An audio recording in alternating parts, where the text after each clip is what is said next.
Welcome to Apologetics and Prophecy, the official podcast of Calvary Solid Ground, a remnant church in Orangevale, California. I am Pastor Jed, and I will be your host as we bring you Bible studies and updates put through an apologetical and biblical lens to see just how close we are to the return of our Lord. Thank you for joining us today. Maranatha, everyone. So glad that you could join us for this under construction update number 3, where we are going to look at some of the news today and some of the stories of this week that remind us that don't think for a minute that you've got this extended break between now and the end of the Trump administration. You know, a lot of Christians, a lot of people thought, well, you know, Trump won, maybe things are going in a different direction. You know, they see the stuff that happened with Charlie Kirk, and now maybe, you know, revival's going to break out, and things are going to change, and a golden age is going to happen. And I don't want to burst your bubble, but enjoy your break while you have it, because maybe grab a cup of coffee like me right here and enjoy a latte or something for right now. But the break's about over, guys, because we see things headed in one direction, and we know, remnant believer, where things are going. And I just want to read a little bit out of Luke chapter 17 before we jump into some stories and some videos today. But in Luke 17, Jesus is teaching, and he says, as it was in the days of Noah, so it will also be in the days of the Son of Man. They ate, they drank, they married wives, they were given in marriage until the day that Noah entered the ark, and the flood came and destroyed them all. Likewise, as it was also in the days of Lot, they ate, they drank, they bought, they sold, they planted, they built. But on that day that Lot went out of Sodom, it rained fire and brimstone from heaven and destroyed them all. Even so will it be in the day when the Son of Man is revealed. And of course, this is, you know, I believe is speaking of a rapture passage. It has to be, because when the second coming comes, everybody knows what's going on. It says clearly in Revelation that they know that it's the judgment of God, and they still blaspheme God and shake their fist at him, even though they know all the judgments and things that are happening is because of him. They're going to be so deceived, they're going to get in line with the Antichrist to think that they can actually fight against Christ. And they're going to lose, of course, but they know what's coming. This is speaking of before that day comes, the day of the Lord, the 7-year tribulation period, which we know. Us Bible students know about these things. The whole world is oblivious to what's coming. They're acting like all this stuff is just normal. Nothing big is happening, and it's going to hit them like nobody's business. When the rapture happens and the day of the Lord starts, the whole world is going to be hit by all of this that happens, just like the flood of Noah's day and the brimstone that fell down on Sodom and Gomorrah, so will the tribulation period be to an unsuspecting world that's just going about everyday business, thinking there's a golden age coming. Many in the church have been caught up into this, there's no such thing as the rapture. We're being attacked from all different sides, being made light of as being a joke. Even in my own community where I pastor, people think that it's silly that we're even talking about these things. We have better things to do. We need to all come together as one for the gospel. And I'm just like, you know, I've been looking at these things for a long time. 23 years since I became a Christian, I've been studying Bible prophecies, listening to the greats like Hal Lindsey and Chuck Missler and Chuck Smith. And these guys were teaching Bible prophecy and talking about what the days would look like during the tribulation period. And right before Jesus would come again, talking about all these technologies and economics and all of those things have come to pass just like they said it would. And everybody's discounting them now. Oh, that's just a more recent teaching. We need to get back to the pure Reformed teaching and stuff like that. And I don't know what they're sleeping. They're given in marriage, pretending like nothing's going to happen, and they're going to get hit, man, hard when that day comes. But one of the biggest things that happened this week that shows us that how easily the rise of the Antichrist will be is this election that they had in New York. based solely on emotion. We had an election here in California for Prop 50 that was the let's stick it to Trump bill. That's what it was. And everybody, 62% of Californians voted yes on it, supposedly, because we have mail-in ballots. I don't know how much we can trust it. But the point is, it was emotion that drove this bill, not the facts, not the truth, not logics, not representational government, but emotion. And we know that's what's going to drive the Antichrist into power. And nothing could be more evident than what happened and how the globalists are using Islam to get control of all the pieces of government. And this guy is just a puppet for the globalists. And I think Islam doesn't even know that they are. But this story here, this is from All Israel News, written by Joel Rosenberg, and it says, just a day after Zoran Mamdani won the New York mayoral election, an ex-post appealed stating the following: Muslims claim New York for Islam. We're done hiding. We're done. This is the correct religion. This is the religion that all of humanity needs to be part of, Islam. We will not stop until we enter every home. I want to hear it in every single district. It should tremble. Brooklyn should hear it. The Bronx should hear it. Queens should hear it. Say it as if the Ummah depends on this, my brothers and sisters. There is no God worthy of worship except Allah and final prophet. So, they think of it as a conquer. We think of it as, oh, look how liberal we are. Look how accepting and inclusive we are. Oh, he's going to be for... Sorry, folks, you've been duped. And there you have it. The real goal of Muslim politicians is not to desire to lower prices and make the city more affordable, not to lessen the economic gap between residents, and it's not to offer all the free bus rides and other enticing goodies and perennial aspirations of all socialists. In fact, it's highly probable that under Mamdani administration, roads will not be improved, prices will not go down, nor will any significant advances be made to enhance the lives of New Yorkers. More likely will be a concerted effort to change the culture, awareness, and face of the city, which has been known for its multicultural diversity and many religious persuasions, into a one-dimensional expression to be given dominance and top billing. And of course, we see this in the UK. London has got a Muslim mayor. It's London is Ladonistan, I guess is what they call it now. London stand, and it's pretty bad. And of course, this meme just came out.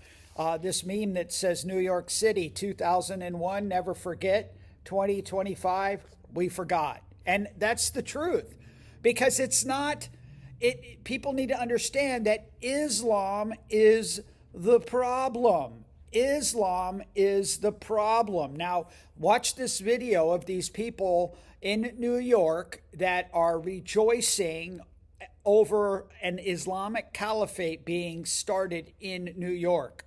Sharia law starts now. Absolutely.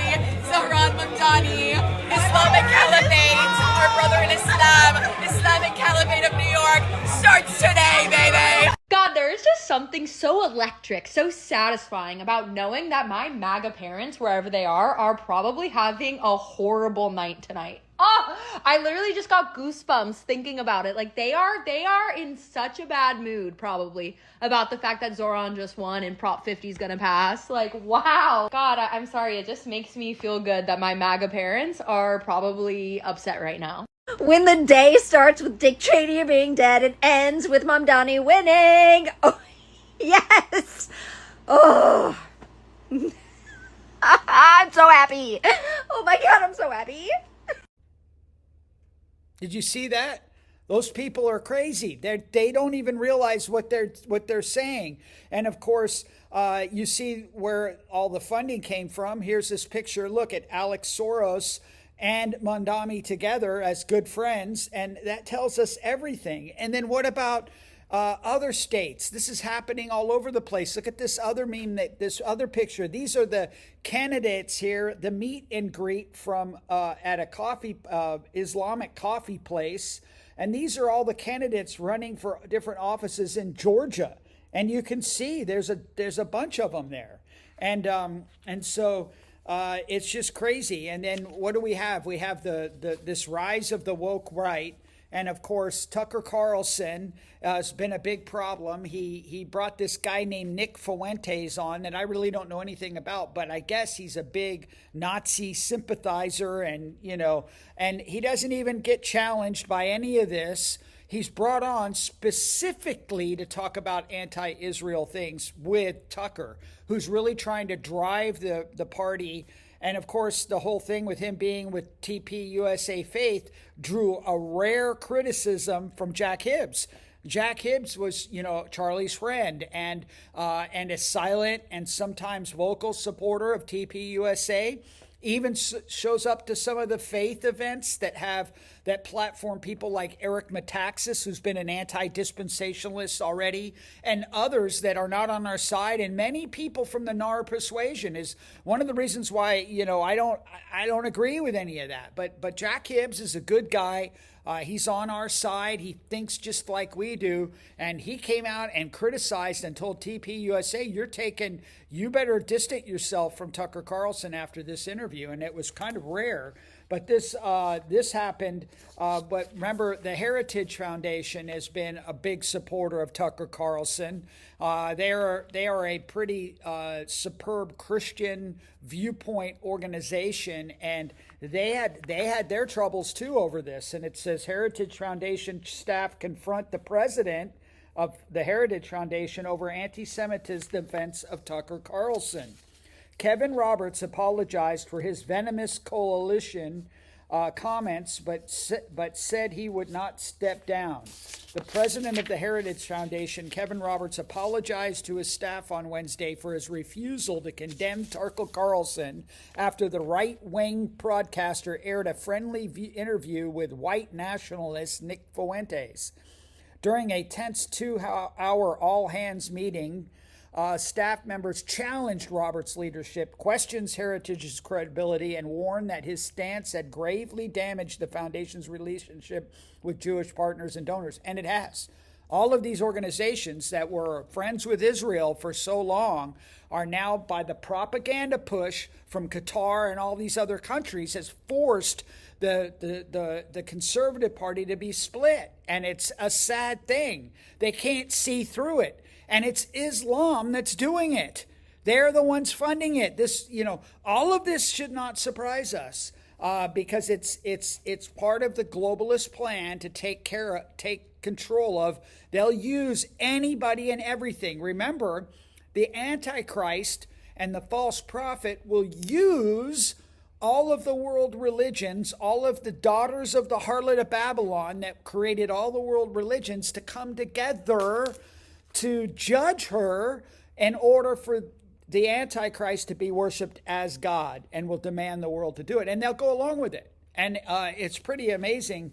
We see all these things coming up. And then, of course, the woke Reich, the woke Reich. That's pretty funny. That's good. The woke right is coming out and saying we shouldn't be giving any money to Israel. It's America first, right? That is the defense. Tucker Carlson, Candace Owens, Steve Bannon, all of these people have come out and said, no, we need to stop giving money to Israel. Do you know that Israel gives us money? Unlike all these other countries that we give weapons to, and like the Palestinian Authority that we give money, we don't get anything in return. Israel pays us for the weapons we give her. Do you know that? Oh, look at this. This is a Federal Newswire. You can see this meme right here. According to an analyst for Federal Newswire by Israeli defense experts, the partnership with the United States delivers an estimated $48 billion in annual benefits to the United States, nearly 15 times the value of the roughly $3.3 billion that all the woke right are complaining about of security assistance has been appropriated for Israel each year. The analysis was based on recent reports by U.S. and Israeli defense agencies. So, Israel actually pays the United, not like Ukraine that doesn't pay us nothing, or Europe that doesn't give us any money. And we don't hear, where's Candace Owens? Where's Tucker Carlson complaining about that? No, they're not. But they don't understand that Israel, we benefit from Israel's relationship. We benefit greatly from their relationship monetarily and spiritually, believe it or not. And so you can see where all of this is going and where it's headed. Now, it's very unfortunate that most of Christianity that I talk to, when I ask them to defend dispensationalism, they can't. They have a hard time doing it. They're like, blah, blah, blah, blah, blah. They don't even know how. They don't know how to defend Israel. These guys, they claim to be Bible-believing Christians, and yet it's pretty sad when somebody like Ted Cruz has better theology than most Christians today. Watch this video. And replacement theology is a twisted view that the Jews are no longer God's chosen people, that the promises in the Old Testament no longer apply, and that Christians have replaced Jews. Now, in my Bible, I believe every word of it is true, and I believe every promise that God made to the people of Israel remains a promise that is made to the chosen people.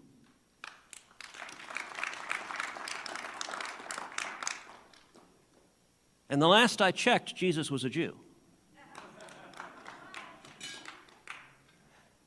And I will tell you, at least for me, I am very proud to be a Christian Zionist. And as you can see, Cruz gets it right. He gets it right. And so it's very unfortunate. But of course, we have this week, as things are marching forward, don't think they're slowing down. We have the COP30, right? The COP30. This is the climate change summit that's now open. It's going on right now as we speak with calls to action. The COP must ignite a decade of acceleration and delivery, the UN Secretary General told world leaders at the opening of the Belém Climate Summit of the UN Climate Conference on November 6th. Negotiators, scientists, and civil society are gathering in Belém, Brazil from the 6th to the 21st of November to discuss priority actions to tackle climate change. COP30 will focus on the efforts to need to limit the global temperature increase to 1.5 degrees Celsius, the presentation of new national action plans, and the progress of the finance pledges made at COP29. This is always about money, right? But anyway, one of the biggest things that's pushing this whole agenda that has not slowed down because you're taking your little coffee break with Trump and thinking, oh, we got all kinds of time. Don't you see revivals breaking out? Like the globalists are pushing full steam ahead. And one of the ways they're doing that is through this new rise that's happening everywhere for digital ID. Watch this video and talking about how they already have a plan to use the digital ID to determine people's carbon credits. So here's a little bit of that video. The UK has just concluded a trial of a personal carbon dioxide allowance, which, as the name implies, calculates how much carbon dioxide is produced annually in the UK and then divides that per person per day, then works out by how much that figure needs to fall in order to meet net zero goals. We have the white paper in my office that informed the trial. The whole concept of a daily carbon dioxide allowance is now out there for all to see. Conspiracy theory no more. I bloody told you so. To anyone who is advised by data and empirical evidence, not mass formation psychosis. And so you see, and so what's been the discussion lately? There's this news story right here that came out. This is Al Jazeera, which is, it's a biased news site, but it's actually telling more truth than a lot of mainstream media. This one here, Starmer meets Modi, what the UK can learn from India's digital IDs. The UK is eyeing India's digital ID system, Aadhaar, for inspiration of its own Brit card, but critics say it's fraught with problems. Now, of course, there's been a lot of pushback on the whole UK digital ID, but here's Starmer in his own words trying to clean it up in this video. There are some people who may completely flat out refuse to get a digital ID. Yep. Will those people be fined? No, this is not something you have to carry or have to produce or anything like that. and there'll be no fining of people for not having it. It'll be something which simply makes life a lot easier. The Prime Minister faced criticism for his digital ID policy, with some people accusing him of presiding over a nanny state. However, today, at an exclusive event, Keir Starmer clarified what the digital ID might actually mean for the public. For people who don't have a mobile phone, then this isn't mandatory. So you don't have to have it. It will make your life easier if you want it, but you don't have to have it. We're consulting on what other forms of ID would help them. Again, it won't be mandatory. You can still use your passport or your birth certificate or your 3 bank accounts if you want, however many times. You can choose to pay £85 to a company to prove that you are who you are every time you need to. Or you can take the easy route, which is get digital ID. So Keir Starmer claims digital ID is the easy route. But if there's no fine against not having one, would you take it up? And then what about the rest of the world? Here's France. France, of course, and all of Europe is going digital. Is France going to link its digital ID to your social media accounts? Of course, this is a Euro News story. It says misleading narratives about digital IDs. Now, they're not denying the digital ID. They're just saying don't worry about this other stuff that we know is coming, right? But people are already saying it is. Misleading narratives about digital IDs are commonplace online as various European countries and the EU itself gear up to introduce them to the public. A claim is circulating online that France is entering into an era of total traceability amid allegations that the country's digital ID, France Identité, will be directly tied to personal social media accounts. France Identité is an app that enables users to create a digital identity based on the new form of the French ID card, allowing people to prove their identity both online and offline. It's optional and not intended to replace the physical ID card, but it always starts off optional, right? Various other European countries also have digital ID systems such as Denmark, Estonia, and Spain. So all of these countries have picked it up, whereas others in Germany and the Netherlands are planning to bring them to participate in the EU's digital identity wallet scheme. And of course, they're going to. The reason being is because social media platforms were told by the EU government that people have to prove who they are and their age in order to use those platforms. So if you have a digital ID, duh. So it's not misleading at all because they have to use it. Now it's optional. You don't have to use it, but then you don't have to use social media, right? Because they're forcing the social media companies to do that. So it's already happening. So don't think for a minute. What about travel? Travel.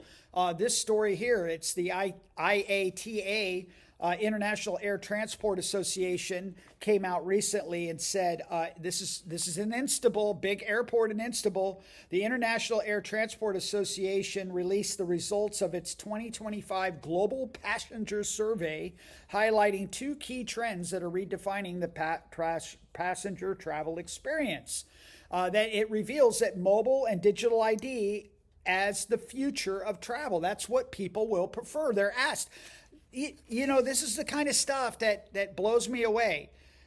Nobody in the church is raising the alarm about all these things anymore, except for the remnant community. But I remember before I was a Christian, I remember when they came out with barcodes, every Christian on the planet was screaming Mark of the Beast. It was in all the news stories. I knew, what's the mark of the beast, and people, they had all this information, mainstream media was picking up on it because people were complaining about it. But now all this stuff has come to fruition and there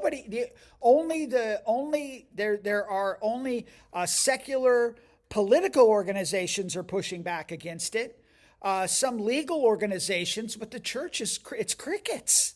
And many of them are falling in line and saying how great this stuff is. Look, they did a survey and found out that, hey, mobile reliance rising. More travelers are managing every stage of their journey using smartphones. See how convenient it is? God gave us the smartphone so we can travel easier. That's what the kind of stuff they're coming up with in their mind, right? biometric adoption accelerating. The use of biometrics and digital identity is expanding to enable more seamless airport processing, and travelers like it. Travelers like it. You go, hey, anywhere you try, I just fly to Vegas. I got to get my picture taken going there and my picture taken going back. They say it's only voluntary, but you got cameras on you. The TSA's using facial rec. That's already been put into all the bills they passed recently, including the Genius Act, that they could just use facial rec on anybody. It's for your safety. They know who you are when you're going through the thing. And now watch this video on Gates. He just came out with a video recently. I thought he was, and what's he pushing? He's pushing digital ID and currency. So watch a little bit of this. Well, we believe having the ability to save and transact is something that should be universal, and a lot of forms have adopted that goal. We won't be able to do that with traditional systems. That is, the cost of bank branches and paperwork is just too high. But fortunately, starting with countries like Kenya, and more recently with a robust system in places like India, we see that you can have digital financial inclusion. India is a great example. They did a lot of their own technology, which won't be possible for other countries. And so the role of the Gates Foundation as an advocate for those who don't have access today is to make sure there's technology and standards, including open source work that we're providing through the financial switch, which is called Mojaloop, and through the digital identity system, which is extremely valuable, not just for financial activities, but for health and voting and education, and that's called MOSIP. And of course, locally, people say, oh, that'll never happen in the United States. Do you know it's already happening? It's already happening. Now look at, you go to the TSA website. The ones who are in charge of the travel in the United States for Americans, it says participating states and eligible digital IDs you can use to get on a plane. You don't even need a real ID anymore, just your digital ID. Your ID now on your phone. See, it's already happening. Traveling just got easier. See how convenient it is? Oh, but just think of all the missionaries, how they can get out to the field quicker now without having to wait in line with those pesky old passports. You see? That's where, the church they're not even saying anything about it anymore. It says with mobile driver license and ID pass stored on your phone's digital wallet or a third-party app, you can breeze through more than 250 TSA checkpoints faster and more securely than ever before, And what about here in California? California's, slipped right in without anybody noticing, and people do it all the time. I saw somebody ordering a beer at a movie theater, and this was a couple years ago, using his digital ID on his phone to prove his age. It's happening already. Look, the Digital ID Project. Place your, digital ID framework. The California Department of Technology is responsible for implementing the Digital ID framework, a way to prove who you are in the online world. To facilitate online identification and eligibility verification, CDT is developing tools to make it easier, convenience, for the people of California to access government services. Those SNAP payments that you got cut off from? Well, California is here to help. Just get your digital biometric ID going, and we'll make sure you get your universal basic income and those California SNAP payments right away. We also develop policy and guidance that helps other states, departments, and enhance their own digital service offerings. California's Digital ID Project strives to provide every eligible person with easy, secure, privacy-preserving access to all of California's digital government services. How come I don't believe a minute of it? How come I don't believe a minute about it? And of course, everybody was, saying hurrah when Klaus Schwab got stepped down from the WEF. But He's got a guy that's 5 times worse that's now in charge. BlackRock's Larry Fink appointed as WEF interim co-chair. BlackRock CEO Larry Fink and Roche Vice Chairman Andre Hoffman have been appointed interim co-chairs of the World Economic Forum as the institution enters a critical period of transitions. The appointments follow an independent investigation that found no evidence of misconduct by WEF founder Klaus Schwab, but underscored the need to strengthen governance and formalize the organization's operating model. Schwab, who established the forum in 1971, remains closely associated with its mission, but is stepping back from active leadership. Well, what is Larry Fink talking about? Watch this video. I would say the biggest question from central banks is what is the role of tokenization and digitization? How quickly should they think about digitizing their own currency? What does that mean for the role of the dollar? If every currency digitizes and we have, what does that mean for bank payments? What does that mean for the payment companies like MasterCard and Visa? All these are being questioned right now. I think we spend so much time talking about AI.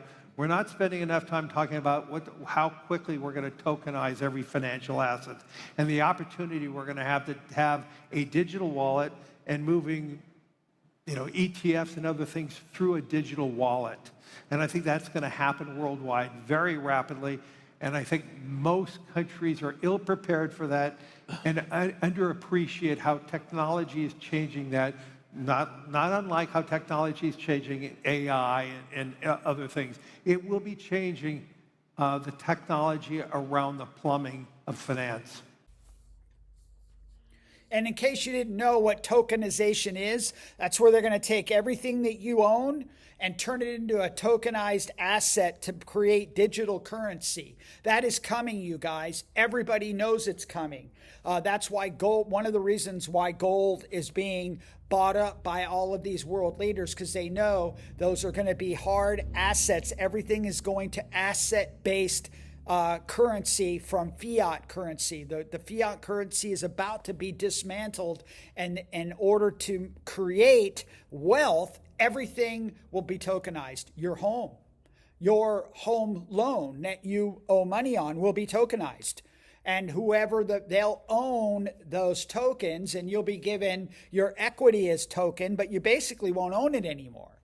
It will be owned by the tokenee who owns those tokens digitally. And everything, you're not going to own anything and you're going to be happy. Remember that? That is all part of what Larry Fink is talking about. And then, of course, just a couple more stories before we finish today. This one here, this is just ChristianPost.com story. An art exhibit featuring a realistic half-size sculpture of President Donald Trump sporting an orange jumpsuit while strapped to a cross-shaped execution gurney is on display in Switzerland this month. Act like you're surprised.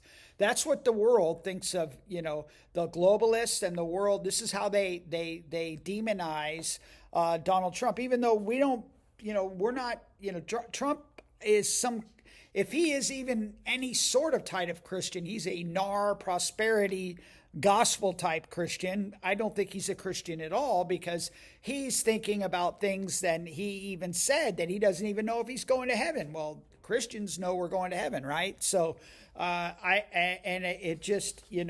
but the world and everybody else that considers him a focus because of the support that Christians gave him. And we're talking about people that call themselves Christian, not necessarily real Christians, remnant believing Christians. But the sculpture by British artist Mason Storm is titled Saint or Sinner?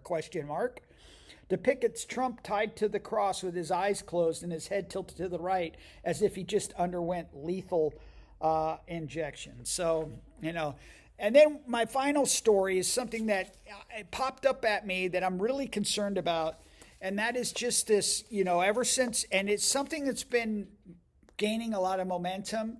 Like I said, Charlie Kirk and his TP USA faith was really starting to taste and smell bad, because the idea was good, but it started to get an ecumenical feel when you started having different Christian groups that are not necessarily Christian that are joining in because they have some sort of questionable faith, whether it's homosexual Christians or NAR Christians or prosperity God like Paula White and stuff like that coming in and then promoting people like Tucker Carlson, which is something that we would never be involved with.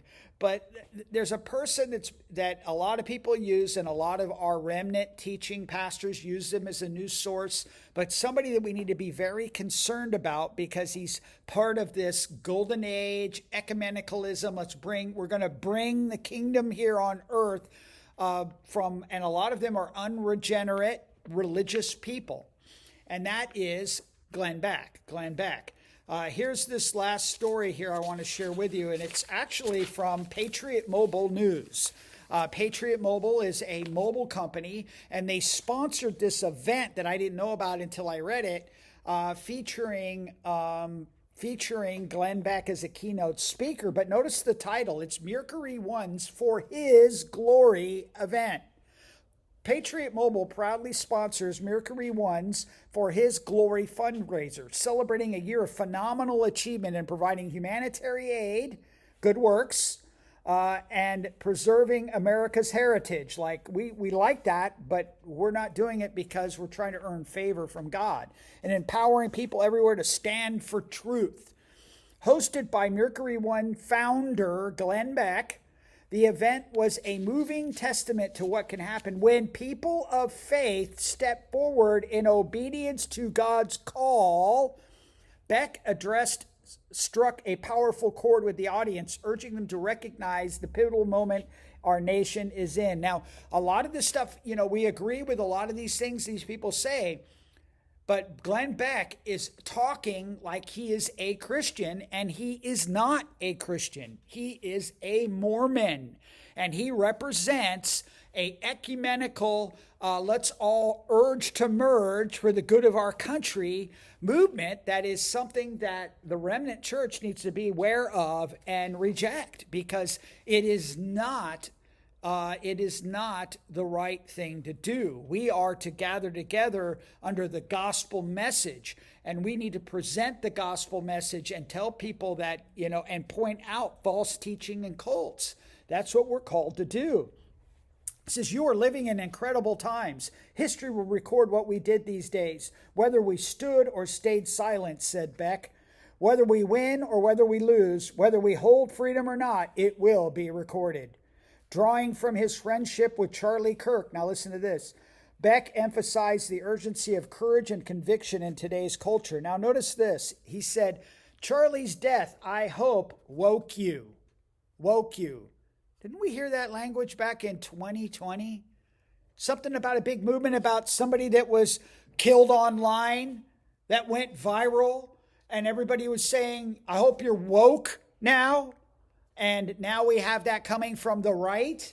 I hope it woke you. Interesting, coming from somebody like Glenn Beck. It says, Charlie was one of the greatest men I've known, and I didn't realize it until after he died. Every time I met Charlie, every time I'd see him, I knew something new. He was stronger, he was better, he was one of the only men I knew who actually lived the life that we were supposed to live with the Lord. Well, yeah. He believed in the Lord as his Savior, like you should, and he would reject wholeheartedly Mormonism, which you have not. He served the Lord more distinctly and more obediently every day. Ask yourself, why was I born? The Lord does not make mistakes. You were born at this time, he urged the audience. Reflecting on Mercury One's humanitarian work around the world, works salvation. That's what Mormonism is. You were born, he said. Beck shared how deeply moved he has been by what God has done through the organization this year. And of course, it is all about works, building the kingdom now. These guys get sucked into this idea of a golden age. We're going to make America great again, make America the center of the world, and we're going to bring in God's kingdom down here on earth. And it's being, and the people who push this stuff have no problem linking hands with work-based cults, whether it's people from the Catholic Church or the Mormon Church or these organizations that are doing good works. We got to be aware of these things. And they are actually what the Antichrist through emotionalism, and we can all come together as one after the rapture to bring everybody together, that many will be deceived into following him. And it's groups like this that we need to be very careful of. But, we know those times are coming. And just want to leave you with 1 Thessalonians chapter 5 that says, but concerning the times and the seasons, brethren, you have no need that I should write to you. You, remnant believer, are aware of the times you're living in. This ain't no break time. You see it. The rest of the world, they're going on like marrying and giving in marriage, eating and drinking, living it up. Don't think that they've got forever. We're going to make it great again. And they don't understand what's coming. But you and I, we have no need that I don't even need to bring this up, really, do I? You guys know. For you yourselves know perfectly that the day of the Lord so comes as a thief in the night. It's going to hit them just like we just read in Luke 17. For when they say peace and safety, look at all the good works we've done. We brought peace and security to all the world. Nobel Peace Prize to Trump, right? No. The sudden destruction comes upon them as labor pains upon a pregnant woman, and they shall not escape. But you, brethren, you remnant believer, you are not in darkness so that this day should overtake you as a thief. You are all sons of light and sons of the day. We are not of the night nor of darkness. Therefore, let us not sleep as others do. No break time for you. Sorry, the tribulation is coming. The rapture is coming at any moment. You need to be ready because we're not to sleep like them or get drunk at night. Those who get drunk are drunk at night. But let us of the day be sober, putting on the breastplate of faith and love, and as a helmet the hope of salvation. For God did not appoint us to wrath, but to obtain salvation through our Lord Jesus Christ, who died for us, that whether we wake or sleep, we should live together with him. Therefore, comfort each other and edify one another, just as you also doing. Hold tight, remnant believer. The Lord's coming again soon. He's coming very quickly, and that's why we're trying to get everything you see here done. We're trying to get these the studio done and start getting some guests in here, start promoting this book, start getting it to anybody and everybody who needs it, because it needs to get left behind for the Glenn Becks and all these people that are buying all of these lies and that are going to be left behind in the mess of it all, to know what happened to us and to know how to be saved during the time of the tribulation period. And listen, I don't know who you are or who's watching this, who tuned in on our YouTube channel or anywhere out there now or in the future. If you do not have a relationship with Jesus Christ, maybe you've been thinking that your good works have saved you. You need to understand and know that Jesus Christ died for your sins and he rose again from the dead, and that he provided atonement for you. If you would put your faith and trust in him, believe that he's God's son, born of a virgin, died on a cross for your sins and rose again from the dead. The Bible says all who call upon the name of the Lord will be saved. You need to call on him today and be saved and have salvation, because it's available now. It's better to do it now than to wait later and need one of these books we're printing. And so please do it. And for the rest of us, this is no time for a break. This is no time to fall asleep. There's some really horrible things happening in the world, and they're not going to let a Trump presidency stop the things that they have been planning. And we know that the only person that can stop them is God and God's plan. So we just need to be prepared. God told us to live every day as if he was going to come again. So live with expectation, encourage one another, and be blessed. And thank you for watching this, and we'll see you next time. And of course, Maranatha. If you have been blessed by this podcast, please subscribe and share to help get the word out in these last days. If you'd like more information or to contact us, please go to calvarysolidground.com. God bless you, and see you next time on Apologetics and Prophecy.